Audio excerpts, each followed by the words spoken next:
अब बार बार बात कर रहे हैं, आपने क्राउड की भी बात की, अब से शायद जो हमें दिखे लोगों का इंटरेस्ट बिल्ड होता हुआ दिखे इस तरह की परफॉर्मेंस का, क्योंकि देखिए एक बात तो हमें माननी पड़ेगी, पाकिस्तान टीम की परफॉर्मेंस का इम्पैक्ट बहुत ज़्यादा आता है। बहुत सारे लोग नाराज़ हैं अपने खिलाड़ियों से और वो शायद आहिस्ता आहिस्ता अब फिर वापस अटैच होंगे, बट कितना इम्पोर्टेंट है कि सारी कंडीशंस हमें इसी तरह मिले all across PSL। All across PSL well, जो शुरुआत पिंडी से हुई वो डिफरेंट थी, कराची टोटली डिफरेंट था। लाहौर का पिच बहुत मज़ेदार, ठीक है ना, यहाँ पे बॉलर्स को भी हेल्प मिल जाती है। मुल्तान का भी लेट्स सी कि कैसी पिच बनाते हैं वो, गर्मी का मौसम भी शुरू हो गया, वो वाला चक्कर भी नहीं, तो धूप अच्छी लग जाती है पिचों को। तो अभी शुरू हुआ है, कोशिश होनी यही चाहिए कि पिचेस को बेहतर से बेहतर करें। अगर आपको देखा हो तो पहले मैच जो पिंडी में हुआ है उस पर थोड़ा सा घास छोड़ा हुआ था उन्होंने, दूसरी पिच में बिल्कुल गंजी थी पिच, ठीक है ना, तो पिचेस को बेहतर करना पड़ेगा, रन्स होंगे, क्राउड आएगा। और मेरे ख्याल में कराची किंग की अपनी परफॉर्मेंस पे बहुत डिपेंड करता है कि वो कितना क्राउड को लेके आता है, तो उसकी परफॉर्मेंस से बड़ा मैटर है। बाकी लाहौर के अंदर क्राउड बहुत अच्छा आता है, इवन कि मुल्तान के अंदर क्राउड बहुत अच्छा आता है, तो जितना जिस तरीके से मैचेस आगे बढ़ते रहेंगे क्राउड आता रहेगा, और उम्मीद करता हूँ कि जो लास्ट मैच हुआ है उसी तरह ही मैचेस हों। लास्ट जो क्वेटा और ज़ल्मी का मैच हुआ, अगर इस तरह हुआ तो बिल्कुल ही 360 डिग्री जो है ना। ये सब रिजवान की इनिंग्स को आप कैसे देखते हैं? पाकिस्तान टीम की T20 टीम से वो ड्रॉप भी हुए, वापस आए यहाँ पर अपनी उस जगह पर जहाँ पर वो पाकिस्तान के लिए भी खेलते हुए काफ़ी रन्स कर चुके, एक मतलब फिर उन्होंने पहले ही मैच में सेंचुरी स्कोर की है।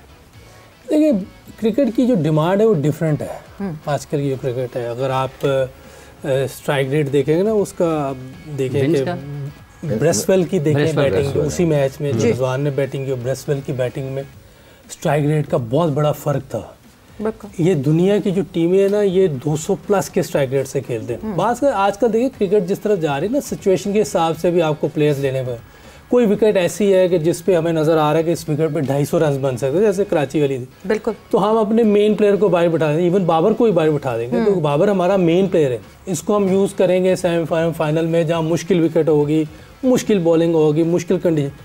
लेकिन जहां हमें नजर आ रहा है 250 या 300 रन यहाँ बन सकते हैं, वहां हम ऐसे प्लेयर डालेंगे कि जो स्ट्राइक रेट को मेंटेन कर सके। ठीक, क्योंकि आप 250 रन उस विकेट पे नहीं करेंगे तो मैच हार जाएंगे। आपको तो 250 करना है ना, आपने 10-15 रन भी कम किए तो मैच हार जाएंगे। और बन गए ना, 230 प्लस रन पे बन गए ना वो। अब आप जितने भी आप गोरे प्लेयर देख लें, उनका स्ट्राइक रेट देखें, क्योंकि वो डिफरेंट क्रिकेट खेल रहे हैं। कुछ प्लेयर होते हैं एक टीम में जिनका 120 या 150 के स्ट्राइक रेट से खेलते हैं, जो मेन प्लेयर होते हैं, जैसे कोहली है इंडिया में, विलियमसन न्यूजीलैंड में, बाबर पाकिस्तान में है। लेकिन इसके साथ अगर और भी कोई इसी स्ट्राइक रेट से खेलेगा तो फिर हम उसको पकड़ नहीं पाएंगे, उस मैच को ठीक फिनिश नहीं कर सकेंगे, क्योंकि एक सेट प्लेयर नहीं कर पा रहा जो सेट खेल रहे हैं, तो एक नया प्लेयर आके कैसे करेगा। तो आपको 200 के स्ट्राइक, अगर एक बाबर खेल रहा है 120 या 50 के स्ट्राइक रेट में, तो बाकी सबको 150 प्लस के स्ट्राइक रेट से खेलना पड़ेगा, फिर जाके आप दुनिया को पकड़ सकेंगे, मैच कर सकेंगे। हमें कुछ अपनी चेंज करनी पड़ेगी गेम को, स्ट्राइक रेट को 25 से 50 स्ट्राइक रेट हमें बैटिंग में बढ़ाना पड़ेगा, एटलीस्ट 25 तो करना ही पड़ेगा, 25 हमें कम करना पड़ेगा बॉलिंग की तरफ से स्ट्राइक रेट को, ताकि हम इनके साथ मैच कर सके, वरना हम इन लोगों को नहीं पकड़ सकते। यानी यूसुफ, इन नटशेल अगर मैं आपकी बात रखूं तो मुझे correct me if I am wrong, मुझे ये समझ आता है कि 1-11 में बाबर और रिजवान एक साथ नहीं खेल सकते पाकिस्तान के। देखिए ये जो मैं आपको बात बता रहा हूँ कि अगर ऐसे होगा तो आप दूसरी दुनिया की टीमें जैसे खेल रही, एक होता है ना हर जगह, एक होता है। आप देख लें उधर इंडिया में कोहली है, उधर विलियमसन है, हमें ऐसे प्लेयर चाहिए। हमें देखें जैसे हारिस है, हसन है, अपना फखर जमान है, फखर जमान, साइम है, ये प्लेयर जो है इन पे हम, साइम तो खैर बहुत ज़बरदस्त खेल रहा है, कल पहला मैच खेला तो ज़बरदस्त, मुझे लग रहा था कि नहीं खेल पाएगा पहले ओवर के बाद, लेकिन जिस तरह उसने फिर उसके बाद खेला, ज़बरदस्त क्रिकेट खेली। तो हमें ये तीन जो यंगस्टर हैं, साइम तो खैर और लेवल पे है,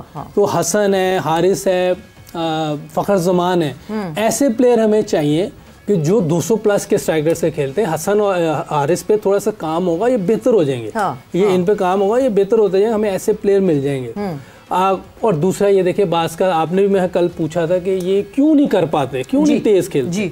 शायद कोई इनसिक्योरिटी है कि डरते हैं लोग कि अगर हम तेज़ खेले और आउट हो गए तो बाहर ना हो जाए, लेकिन हमें अपनी गेम को चेंज करना पड़ेगा, हमें अपना माइंडसेट चेंज करना पड़ेगा। अगर कोई लड़का 30 रन्स कर रहा है लेकिन 200 के स्ट्राइक रेट से खेल रहा है और एक 50 कर रहा है लेकिन 100 और 120 के स्ट्राइक रेट से खेल रहा है, तो 50 वाले को ड्रॉप कर देना चाहिए। हमें 30 वाला जो 200 के स्ट्राइक रेट से खेला है उसको टीम में रखना चाहिए, और एक मैसेज जाएगा सबके लिए कि जब आप टीम के लिए खेलेंगे, जब आप स्ट्राइक रेट को ऊपर रख के खेलेंगे तो कोई भी ड्रॉप नहीं हो सकता। कल मुल्तान ने रन्स कम किए फिर आपके ख्याल में 15-20? आप देखें उनकी बैटिंग देखें ना, आप क्या नाम है विंस की बैटिंग देखें, विंस ने तो स्टार्ट से 200 स्ट्राइक रेट पकड़ा, थ्रू आउट 200 के ऊपर रहा है। मैंने एक कल भी मिसाल दी थी कि 350 रन चेज हुआ था पाकिस्तान के खिलाफ, इंग्लैंड ने किया था, उन्होंने जो एवरेज चाहिए थी उससे नीचे आई नहीं थी, विकेटें गिर रही थी, उनकी विकेटें गिर रही थी, लेकिन उन्होंने अपना जो टारगेट था 7 रन 8 रन का, उसको उन्होंने गिरने नहीं दिया था, 50 ओवर से पहले मैच खत्म कर दिया था। तो क्रिकेट की डिमांड कुछ और है, इसीलिए तो हम किसी से मैच नहीं कर पा रहे बड़ी टीमों के खिलाफ। देखें बड़ी टीम के प्लेयर्स हैं ना, ब्रेसवेल 250 के प्लस स्ट्राइक रेट से खेला पीछे आके, तो ये फर्क है दूसरी टीमों। पहले मैच में फिन एलन भी ऐसे खेला है, फिन एलन का भी 200 का स्ट्राइक रेट है, अब सेफर्ड का भी 200 का स्ट्राइक रेट है, ये वार्नर चाहे थोड़ा खेला उसका भी 200 का स्ट्राइक रेट है। मॉडर्न डे वो एक देखें आप, वो जो पेशावर ज़ल्मी में एक लड़का था नीचे से आग खेला है, उसको भी 200 का स्ट्राइक रेट है, पता नहीं मॉल नाम है क्या उसका नाम था, नीचे से अभी आपने उस पर लगा हुआ था नाम उसका, तीसरे नंबर पे था बैटिंग में, वो भी 200 प्लस के स्ट्राइक रेट। ये माइंडसेट बना हुआ है बाहर वाले लोगों का कि 200 प्लस के स्ट्राइक रेट से खेलना है। तो हमें मिचेल ओवन की बात करें, मिच ओवन, हाँ उसने भी देखे 200 के स्ट्राइक रेट से खेला, तो ये माइंडसेट बन गया हुआ है बाहर। हम अभी भी 120 और 150 के अंदर में चल रहे हैं। जो मॉडर्न डे T20 है उसकी एक अंडरस्टैंडिंग यही आती है कि भले लंबी इनिंग ना खेले, कोई प्लेयर आए अपना काम करे झटपट चला जाए, अपना काम करे, विकेट्स इन हैंड की कोई ज़रूरत नहीं है, ठक ठक ठक ठक, just come in do your thing. And is this what modern day T20 cricket looks like?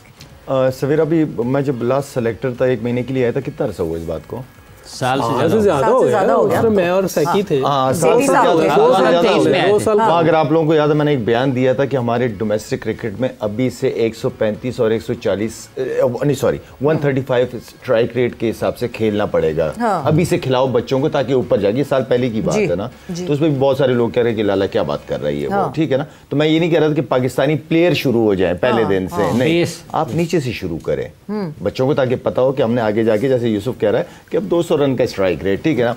Savera demand यही है। पहले 6 ओवर, हाँ 200 से ऊपर का स्ट्राइक रेट समझ आता है, ठीक है ना। उसके बाद 6 से 14 ओवर 13 ओवर, ये बहुत इंपॉर्टेंट ओवर है जहां आपने पार्टनरशिप भी बिल्ड करनी है, और 9 run 10 run 8 run 9 run 10 run इनके बीच में आपने खेल लाइनिंग को बिल्ड करना है, ठीक है ना। एंड देन जब आपके पास आखिरी पावर हिटर्स भी विकेट्स इन दी हैंड हो, तो फिर हाँ फिर हमें चाहिए 250 वाला 200 के ऊपर वाला स्ट्राइक रेट वाला, वो भी इंपॉर्टेंट चीज़ है आपको, लेकिन रन्स भी करने हैं, ठीक है ना। अगर मैं 2 बॉलों के ऊपर 12 रन कर दूं, तीसरी बॉल पे आउट हो जाऊं, स्ट्राइक रेट तो ऊपर चला गया, लेकिन विकेट भी गिर गई ना साथ में। तो यूसुफ की अपनी एक सोच है, मेरी अपनी एक सोच है, आपकी अपनी, हर एक इंसान की अपनी अपनी सोच होती है। मैं ये समझता हूँ कि हमें अपनी डोमेस्टिक क्रिकेट से ये सारा शुरू करना चाहिए। जो यूसुफ बातें कर रहा है ना modern day 200, very good point.